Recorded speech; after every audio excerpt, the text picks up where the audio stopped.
Christopher Nolan es uno de los directores más exitosos y reconocidos de nuestros tiempos. Películas como The Dark Knight, Inception, Interstellar u Oppenheimer lo han convertido en uno de los pocos cineastas capaces de llevar al público a las salas de cine solo con su nombre. Pero mientras algunos los consideran uno de los grandes directores contemporáneos, otros lo acusan de pretencioso, frío y sobrevalorado. ¿Pero de dónde viene tanto rechazo? ¿Hay razones detrás de la crítica o simplemente estamos ante el precio de su enorme popularidad? Hoy vamos a intentar entender por qué tanta gente odia a Christopher Nolan. Si quieres saber mi opinión, quédate y te la cuento.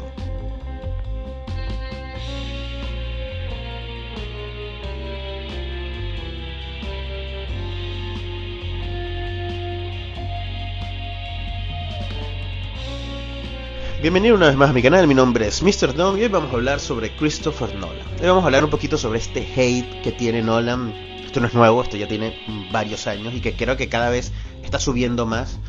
Y la verdad es que, no iba a decir que no sé por qué, pero yo creo saber por qué. Esto es una teoría que yo tengo y la voy a tratar de explicar. Yo considero que Christopher Nolan es uno de los mejores directores de nuestra época, eso sin duda alguna.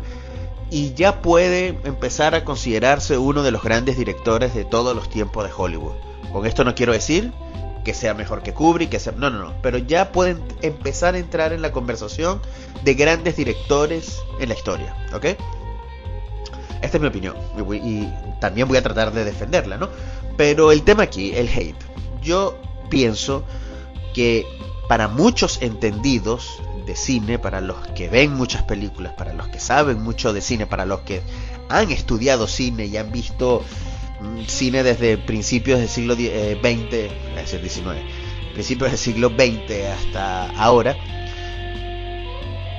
no les gusta coincidir con alguien que no sepa de cine en que un director, un actor, un lo que sea, un escritor, o es muy bueno. Porque eso, de alguna forma, como que les quita el conocimiento. Me explico. Si yo sé de cine, si yo sé que hay 27 directores buenísimos, porque he visto 27 directores, toda la filmografía de los 27 directores, y tú, que no sabes de cine, porque lo que vas es a ver películas y ya está, pero no tienes idea, no has estudiado cine, si alguien pregunta, dígame un buen director, lo más probable es que tú, que no sepas de cine, me vas a decir Steven Spielberg. Yo, y estoy poniéndome ejemplo, no yo, puntual, estoy hablando de estas personas que saben. Yo, que he visto tanto cine, que sé de 1000 nombres, no te voy a decir nunca Steven Spielberg, sino voy a nombrarte a Kurosawa, voy a nombrarte a Kubrick, voy a nombrarte que sé que tú, en tu vida, has visto eso y ni sabes que existen, o si sabes que existen, no entiendes ni por qué son buenos directores. Y hay como un esnobismo en que como yo sé de cine, yo no puedo decir lo mismo que dices tú, porque yo sé mucho más de lo que de cine, y eso hasta un punto tiene razón. Es decir, el que ve cine tiene mucho más conocimiento para apoyarse y decir este director es mejor o aquello, porque ha visto mucho más.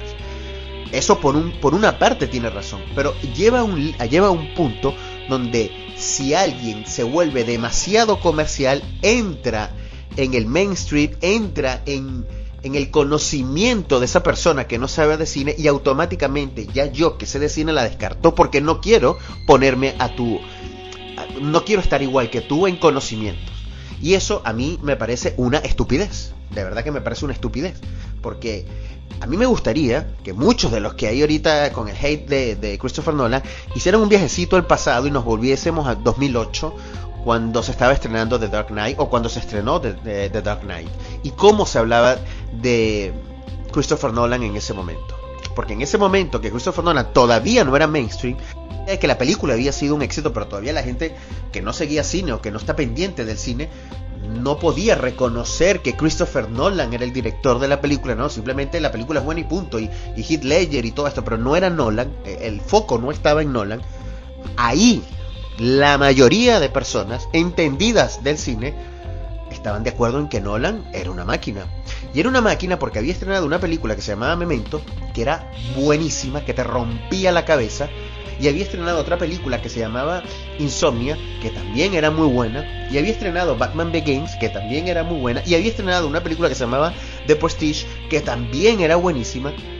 Y si te ibas más para atrás y veías su primera película, que era algo casi que hecho sin, bueno, muy poco presupuesto, que se llama Following, y también era buenísima, todo el mundo en aquel momento, los entendidos, los que sabían más o menos de cine, decíamos, este tipo es una máquina, este tipo es una máquina. Las historias que hace dan un pasito más de lo que la historia normal en Hollywood se hace, que es todo muy...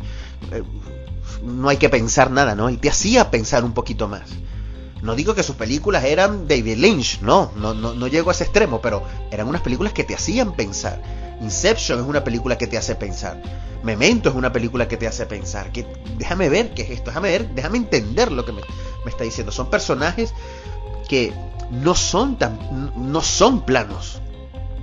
Repito, no son El Padrino, no son Al Pacino, no es Michael Corleone, pero son personajes que tienen un poco de complejidad. El Batman de Christopher Nolan es un personaje complejo, no es el mismo personaje de Michael Keaton, que es más plano que el de Christopher Nolan, o el de Zack Snyder, que es más plano que el de Christopher Nolan.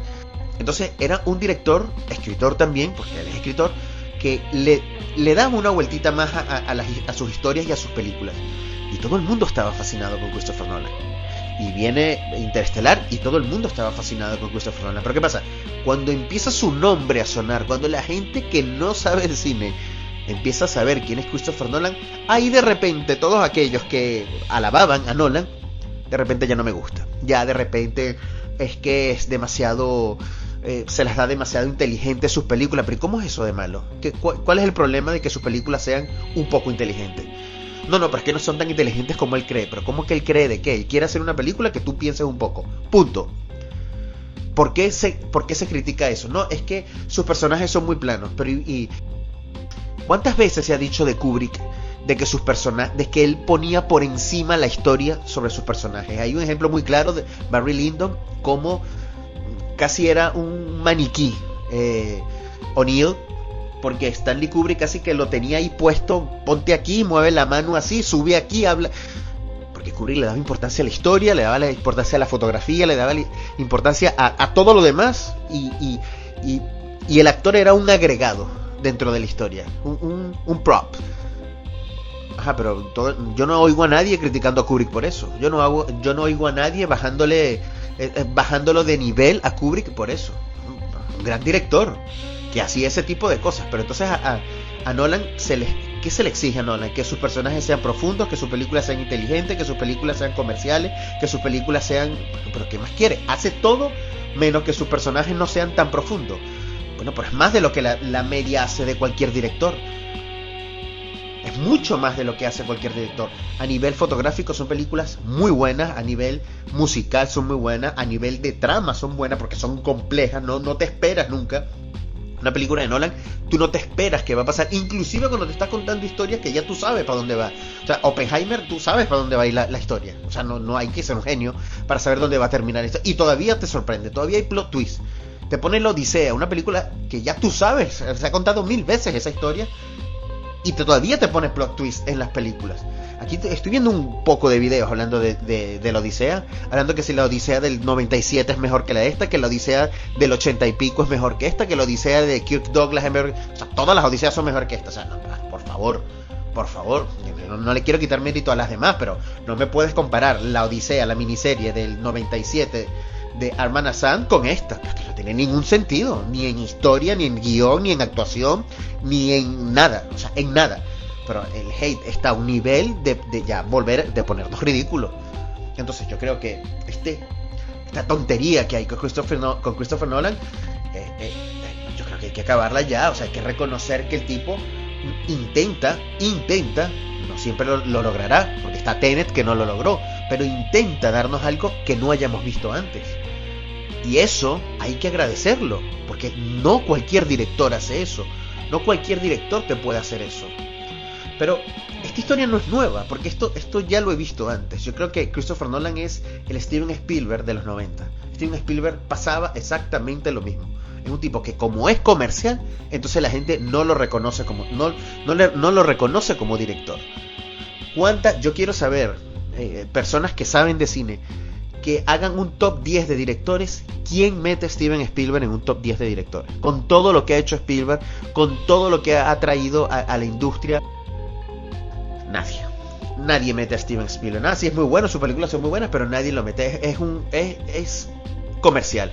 Y esto lo sufrió, repito, esto lo sufrió en Spielberg. Yo recuerdo que esto lo sufrió Spielberg, que le costó mucho ganarse un Oscar, porque es que no era respetado. Se ganó el Oscar en el 93 con la lista de Schindler. 93 con la lista de Schindler. Pero que ya había hecho El color púrpura, o sea, películas serias, que no solo eran peliculitas de E.T. y no sé qué. Ya había hecho muchas películas y no se le reconocía a él como actor. Como actor, Dios, como director. Porque como era comercial, entonces no se le respeta. Pero entonces viene un David Lynch, que con todo mi respeto, a mí las películas de David Lynch hay que estar fumado, no, lo siguiente para poder entender. Porque a mí quien vea Mulholland Drive y después de verlo una vez me la explique y me diga lo que pasa, pues yo de verdad soy capaz de pagarle. Si de verdad puede ver la película por primera vez y explicármela. Cuando viene un director de estos que son demasiado intensos, entonces ahí lo alabamos. David Lynch, a mí no me vengas con cuentos que David Lynch es mejor, que me gustan las películas de David Lynch, no quiero que me malentiendan, pero David Lynch no es mejor que Christopher Nolan. No, es que no es otro estilo, no me interesa si es un estilo, no es otro estilo. Alfred Hitchcock es otro estilo completamente a David Lynch, y podemos decir que Alfred Hitchcock es mejor que David Lynch. Para mí estos directores tan fumados, que entiendo que existan, pero que la gente que se supone que sabe de cine, entonces empieza a adorar de una manera sobrenatural, porque es que como nadie lo entiende, nadie lo conoce, nadie sabe quién es David Lynch, y solo lo sé yo, que soy un entendido del cine, y las personas normales no tienen ni idea, entonces ese es el que voy a decir yo. A mí eso me parece una tontería, y eso es lo que yo creo que pasa con Christopher Nolan, porque no puede ser que un director que te trae gente al cine, un director que hace películas entretenidas, yo veo la Odisea, que si la Odisea lo hubiese hecho Michael Bay, a ver qué estamos hablando, que si el personaje aquel, que si la forma de actuar del otro, que si pues, yo no veo a nadie, y la Odisea es una película, un blockbuster, una película de verano, una película de aventura, yo no veo a nadie criticando Transformers de Michael Bay. Yo no veo a nadie criticando a Titanic de James Cameron o Terminator en cuanto al personaje y cómo. No, es un blockbuster y entendemos que es un blockbuster. Y Christopher Nolan te trae un blockbuster, pero además le añade una capa más. El que la quiera coger, que la coja. Y sin embargo entonces lo criticamos porque no es que ahora no es que se la quiere dar de intenso, no se la quiere dar de intenso, él quiere que sus películas tengan un pasito más.